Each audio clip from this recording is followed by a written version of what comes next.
Now, so to get to tonight's talk, we're delighted to welcome Dr. Deirdre Foley, who is a historian of modern Ireland and one of the founders of the Marriage Bar Project, which gathers oral histories and stories from women who were affected by the bar.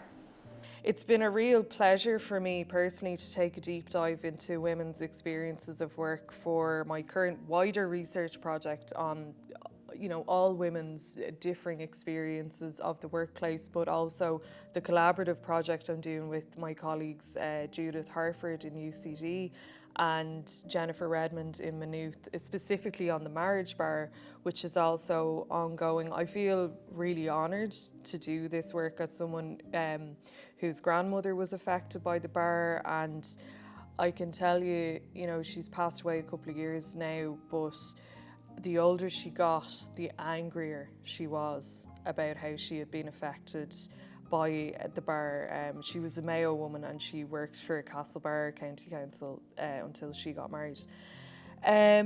So I'm going to start by exploring the experiences of women in the central bank, and then I'll move on to other employers. And what really emerges as a theme throughout this is the culture of preferential treatment of married men by default, or what can be called the male breadwinner ideal, and the consequent negative effects on the employment of both married and unmarried women. And this research is obviously really of major contemporary relevance to questions of women's rights in Ireland. Women still alive in this country have been gravely affected by the marriage bar and unequal pay right up to receipt of their pensions. Additionally, we're still grappling with the debate after the referendum earlier this year concerning the presence of Article 41.2 in our Constitution. So while the custom of a marriage bar and the ideal of the married male breadwinner as the leader of a family was certainly not uniquely Catholic nor Irish, it was certainly long lasting. Ireland's civil service marriage bar was lifted comparatively late in 1973. In America, marriage bars were made legal under the Civil Rights Act 1964, and in Australia, the marriage bar was removed in 1966. In Britain, the civil service operated a marriage bar and differentiation of workers by pay and other status along gendered lines, but the bar was lifted in 1946 and some equal pay measures were first introduced in the 50s. And I think it's fair to say that in Ireland, the idea of the male breadwinner was really strengthened and preserved by the growth of Catholic social values as the new state developed. And these values, as they pertain to the family, were summed up in the 1931 papal encyclical Quadragesimo Anno. In the encyclical, the Pope reinforced to Catholics worldwide the idea of a single living wage for families, stating the worker must be paid a wage sufficient to support him and his family. So this concept was really well received in an economy as poor as Ireland's in the early years of the Free State. You had the effects, for example, of the economic war between Britain and Ireland, and then the acute effects of the Great Depression worldwide, ensuring that jobs were in short supply. Anxiety really proliferated regarding how jobs could and should be reserved for male breadwinners, and there was almost universal agreement around this. It wasn't controversial. This ideology had a very long-lasting effect. In 1961, 29% of all women and just 5% of married women were in the paid official labour force. So as we know, that obviously doesn't mean that these women weren't working or that they weren't busy, but in terms of official taxed employment, their representation was very low. The marriage bar was legally binding only for those employed by the civil service, but it was also replicated in practice by many employers in private industry. So while it had legal authority only in some areas, this authority created an enabling effect and was replicated in many areas. It became the cultural default in many workplaces and subtly but profoundly limited women's own sense of their own horizons. So marriage gratuity records at the central bank show us glimpses of women applying for this payment, and also shows us their married lives after their careers had been wound up by the bar, because applicants had to send in a copy of their marriage certificate for the payment to be verified and calculated according to a woman's individual record of service. The marriage certs themselves are fascinating because we have examples of not only Catholic marriage certs but also Protestant and even Quaker certs. The Quaker cert here is for the marriage of Mary Byrne to Victor Bewley in 1937. So Victor had inherited the Bewleys' tea business in 1932. So Mary probably didn't really need her gratuity, but it came to an average of that usual average of 6 months' salary for 6 years established service, totaling over £65. Jacob's policy for married women really demonstrates the narrower and less reliable pool of employment options that remained open for many women after they got married. And this is really sadly evident in the record of one woman who I'll call Anya. Anya started work in Jacobs in 1918 at the age of 16. I found Anya at the age of 8 in the 1911 census at the same address she gave when she joined the factory. Her family of 6 had a single room in an 8-room tenement house occupied by them and 6 other families, totaling 22 people in the North Inner City. She also grew up next door to her future husband, who was living in similar circumstances with his entire family in one room. In 1919, Anya suffered a workplace accident with a pressing machine, and 2.5 of the fingers on her right hand had to be amputated. The factory offered her £75 compensation for this accident, which was later raised to £100 in court in 1920.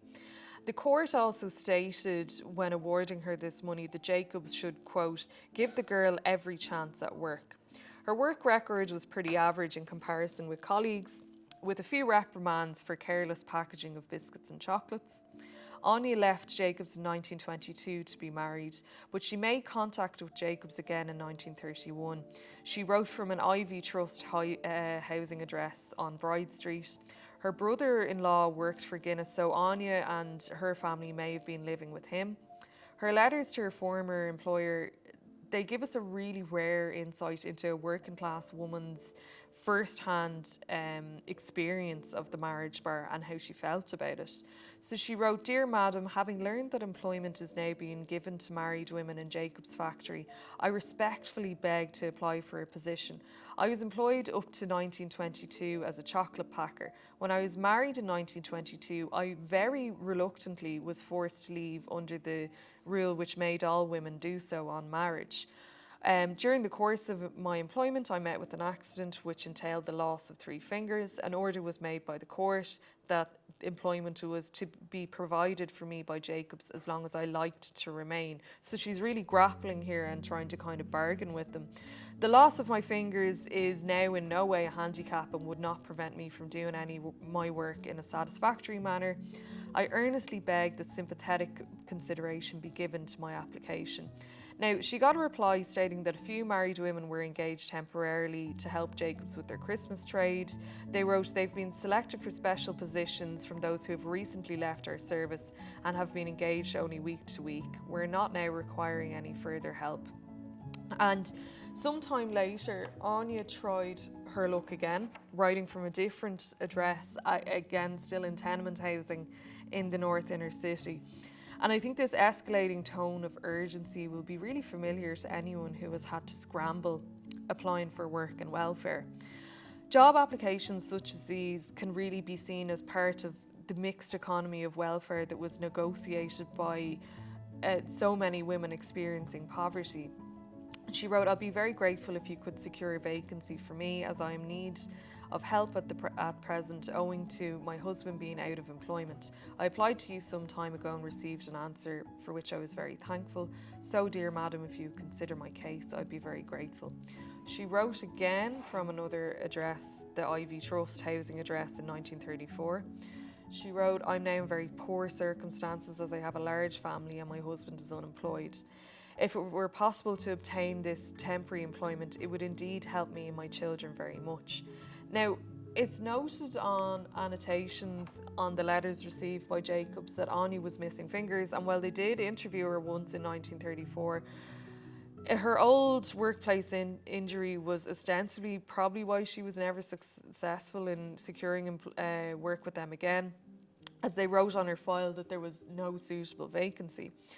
And systematic new hires of married women who hadn't previously worked at the factory didn't really occur until possibly the 70s. So you can also see how it was very much to the advantage of the company to have an experienced cohort of former staff at their disposal for a low wage and temporary employment for a long time. So my name is Breffney Early, and my grandmother was Vera McCarthy, who was county librarian in County Leitrim for almost 4 decades, from the 1930s through to the 1960s, 70s. My grandmother, Vera McCarthy, was a huge part of, I suppose, moving away from the marriage bar when she became Mrs. McCarthy. She was born Vera Carey just outside Fena in County Leitrim, and spent most of her youth kind of as a farmer's daughter, one of 10 kids, just outside Fena on the road to Ballinamore. And she, I suppose, went to college. She was educated in Carrick-on-Shannon, went to UCD, did a postgrad then in library studies, and she became an assistant librarian in Ballinamore in the library there, and progressed on to be county librarian. And then I suppose she met my grandfather, Michael McCarthy, who was a guard from Clare, and he had moved up to Mull. They met, they fell in love, they got married, and as was normal at the time, she had to give up her job. So thankfully she had some really solid people around her, and one of them, her brother Paddy, was a solicitor, and he found a loophole in the law that basically said that, yeah, you must resign your position, but there's nothing to stop you reapplying for it, which wasn't the norm at the time. So she did exactly that. She resigned on marriage, and reapplied. And despite a barrage of, I suppose, opposition to it, both locally and at county level, she was reappointed to the position and went on to hold the role for another maybe 30 odd years afterwards. Yeah, well, just listening as the talk went on tonight, well, it's my opinion at the time that not all women felt they were victimised because of the marriage bar. And it was sort of a sensible decision they made from at the time that to leave their work and to devote kind of full time to the rearing of children. And actually over recent years I've heard a number of younger mothers and women saying, well, they can understand why the marriage bar was there, because they find it literally impossible to have a full-time demanding job, which is 9 to 5, and still do all the other things that is involved in keeping children and a home going, even with the support of a husband or partner. It is very demanding for them. And I think one of the bigger things for women not being able to re-enter the civil service after the marriage bar was lifted was the age limit where competitions were held. But the upper age limit might have been, 22, and then at one stage I think it went up maybe to 28. So it wasn't until about 91 when the upper age limit was raised to 50 that allowed a number of married women or women and men of any, that they could apply for those competitions. So I think the age barrier was a big problem. And now, of course, there is no upper age limit for applying for jobs, that at all. There was another issue with the civil service that in, I think it was about January 73, when there was a special competition held for temporary clerks, and it was the women who did the competition, they got in as clerical assistants, while as men who did a similar examination came in as clerical officers, which was a grade above. And of course in the civil service, all clerical assistants was just open for the females, just as we heard in the talk about the lady clerks in the bank. Do you have experience yourself with the marriage bar? Was it something that you encountered?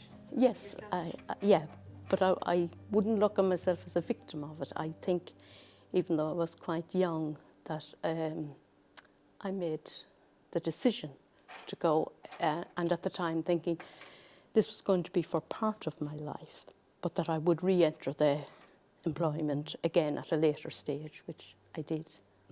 And at the time, I knew the following year that the marriage bar actually would be removed, but I decided I was going ahead with my decision to leave and, you know, hopefully to go back into employment later on, which I did. And when you returned, the marriage bar had gone, so you didn't face the issue of having to go back in at the very bottom again, did you? Well, actually, I did, because the exam I did it in '91 when the age limit was raised. I re-entered as a clerical assistant, even though I left the civil service 20 years earlier as a clerical officer, because I had originally entered as a clerical assistant, but did an exam and then became a clerical officer and left. But it was just the competition that came on stream at the time as a clerical assistant, and then I did various other exams and moved up along the way as the years went on. And yeah, so for a number of years I worked as a part-time librarian before I went back in.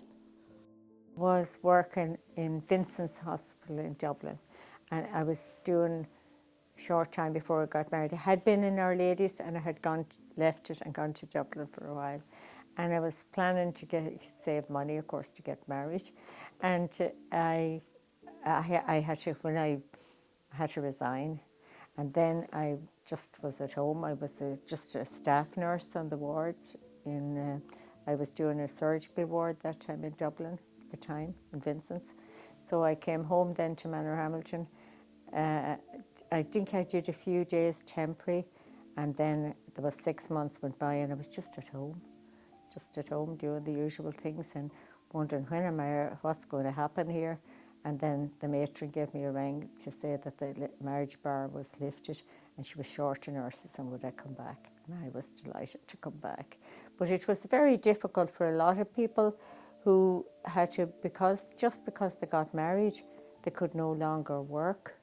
And what were they supposed to do? At that stage, they wouldn't have had children or anything, so they had nothing to do with their day, only, I suppose, housekeep and look after this new husband. That was it that time. Yeah.